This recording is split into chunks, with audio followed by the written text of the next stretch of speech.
Hi friends, പലരുടെയും ഒരു സംശയമാണ് നടത്തം ഒരു നല്ല എക്സസൈസോ വ്യായാമോ ആണോ. യൂട്യൂബിൽ ഒരുപാട് വീഡിയോകൾ കിടപ്പുണ്ട് നടത്തം ഒരു നല്ല എക്സസൈസ് ആണെന്ന് പറഞ്ഞുകൊണ്ട്. മറ്റു ചിലരാകട്ടെ ഉദാഹരണ സഹിതം നടത്തം ഒരു നല്ല വ്യായാമം അല്ല എന്ന് പറഞ്ഞ് സമർത്ഥിക്കുന്നവരുമുണ്ട്. ഇതിലുള്ള സത്യം എന്താണ്? നമ്മൾ എന്താണ് എക്സസൈസ് എന്ന് ഉദ്ദേശിക്കുന്നത്? നമ്മുടെ ശരീരത്തെ മൊത്തം പേശികളെയും എല്ലുകളെയും ഹൃദയത്തെയും അതുപോലെ രക്തചംക്രമണത്തെ വർദ്ധിപ്പിച്ച് പ്രവർത്തിപ്പിക്കുന്ന ഒരു അവസ്ഥയാണ് എക്സസൈസ് എന്ന് പറയുന്നത്. ആ സമയം സാധാരണയിൽ കവിഞ്ഞ് നമ്മുടെ ഹൃദയത്തിന്റെ ബീറ്റ് കൂടേണ്ട ആവശ്യമുണ്ട്. ഹൃദയം ഒന്ന് വർക്ക് ചെയ്തു എന്ന് നമുക്ക് തോന്നേണ്ട ഒരു ആവശ്യമുണ്ട്. ആ രീതിയിൽ നോക്കുകയാണെങ്കിൽ നടക്കുക എന്ന് പറയുന്നത് നല്ലൊരു വ്യായാമം തന്നെയാണ്. നമ്മൾ എന്തിനാണ് എക്സസൈസ് ചെയ്യുന്നത്? പ്രധാനമായിട്ടും നമ്മുടെ ആയുസ്സും ആരോഗ്യവും നിർണ്ണയിക്കുന്നത് നമ്മുടെ ഹൃദയത്തിന്റെയും രക്തക്കുഴലുകളുടെയും ആരോഗ്യമാണ്. ആ ഒരു രീതിയിൽ കാർഡിയോവാസ്കുലർ ഫിറ്റ്നസിന്, അതായത് ഹൃദയത്തെയും രക്തക്കുഴലുകളുടെയും പ്രവർത്തനത്തിനും മറ്റും നല്ലവണ്ണം നടക്കുക എന്നുള്ളത് നല്ലൊരു എക്സസൈസ് തന്നെയാണ്. അത് ഒരു ചെലവ് കുറഞ്ഞ എക്സസൈസ് ആണെന്ന് നമുക്കറിയാം. പ്രത്യേകിച്ച് ജിമ്മിൽ പോയി ജോയിൻ ചെയ്യേണ്ട ആവശ്യമില്ല. സൂംബയോ മറ്റു പാർട്ടികളോ ഡാൻസുകളോ ഒന്നും ആവശ്യമില്ല. ഒരു ട്രെയിനറുടെ ഒന്നും ആവശ്യമില്ല. അകത്താണെങ്കിൽ അങ്ങനെ നടക്കാം, ട്രെഡ്മില്ലിൽ നടക്കുന്നവർക്ക് അങ്ങനെ നടക്കാം, പുറത്ത് നടക്കുന്നവർക്ക് അങ്ങനെയും നടക്കാം.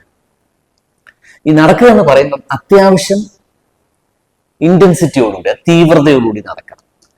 നടക്കുമ്പോൾ നമുക്ക് പ്രവർത്തിക്കുകയാണ്, ഹൃദയം പ്രവർത്തിക്കുകയാണ് എന്ന് തോന്നണം. നടന്നു കഴിയുമ്പോൾ നല്ലവണ്ണം മോഡറേറ്റ് ആയിട്ടുള്ള ഇന്റൻസിറ്റിയിൽ നടക്കണം. ഒരു മുതിർന്ന ഒരാൾ ഒരു ആഴ്ചയിൽ 150 മിനിറ്റ് വരെ നടക്കണം എന്നാണ് പറയുന്നത്. അത് നമ്മൾ നോക്കുകയാണെങ്കിൽ ദിവസവും ഒരു 30 മിനിറ്റ് എങ്കിലും, ഒരു ആഴ്ചയിൽ 5 ദിവസമെങ്കിലും നടക്കുക എന്ന് പറയുമ്പം അത്യാവശ്യം തീവ്രമായിട്ട് നടക്കണം.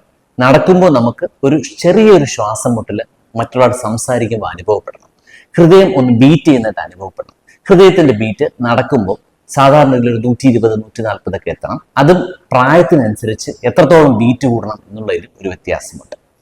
ഹൃദയത്തിന്റെ ബീറ്റ് വർദ്ധിപ്പിച്ച് നടന്ന് നമുക്ക് അത് പ്രവർത്തിച്ചു എന്ന് തോന്നണം. അങ്ങനെ ഒരു 20 മുതൽ 30 മിനിറ്റ് വരെ ഒരു ദിവസം നടക്കുക. ഇങ്ങനെ നടക്കുമ്പോൾ നമ്മുടെ ഹൃദയത്തിന്റെ ആരോഗ്യത്തെ സംരക്ഷിക്കുന്നു. ഹൃദയാഘാതം വരാതെ പ്രിവെന്റ് ചെയ്യുന്നു. വന്നവർക്കും നല്ലൊരു എക്സസൈസ് ആണ്. പ്രമേഹം വരാതെ നോക്കുന്നു. രക്തസമ്മർദ്ദം വർദ്ധിക്കാതെ നോക്കുന്നു. മസിലുകളുടെയും എല്ലുകളുടെയും ആരോഗ്യത്തിന് നല്ലതാണ്.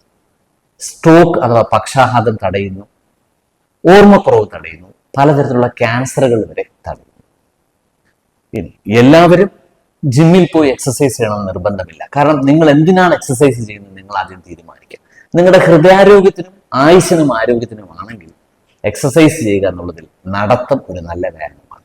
അതല്ല, നിങ്ങൾ ശരീരം ബിൽഡ് ചെയ്യാനോ നിങ്ങൾക്ക് കുറച്ചുകൂടെ വർക്കൗട്ട് ചെയ്യണമെന്ന് ആഗ്രഹം ഉണ്ടെങ്കിൽ തീർച്ചയായിട്ടും നിങ്ങൾക്ക് മറ്റു രീതിയിലുള്ള എക്സസൈസുകൾ പിന്തുടരാവുന്നതാണ്. നടത്തത്തെ സംബന്ധിച്ച് നോക്കുകയാണെങ്കിൽ പരിക്കുകൾ വരാനുള്ള സാധ്യതയും കുറവാണ്. അപ്പൊ ആ രീതിയിൽ പറഞ്ഞാൽ നടക്കുക, നല്ലവണ്ണം നടക്കുക, ഒന്ന് ഹൃദയം പ്രവർത്തിച്ചു എന്ന് തോന്നുന്ന രീതിയിൽ ഹൃദയത്തിന്റെ ബീറ്റ് കൂടുന്ന രീതിയിൽ നടക്കുക. അങ്ങനെ ഹൃദയത്തിന്റെ ബീറ്റ് കൂടുന്ന രീതിയിൽ ഒരു 20 മുതൽ 30 മിനിറ്റ് വരെ നടക്കുക.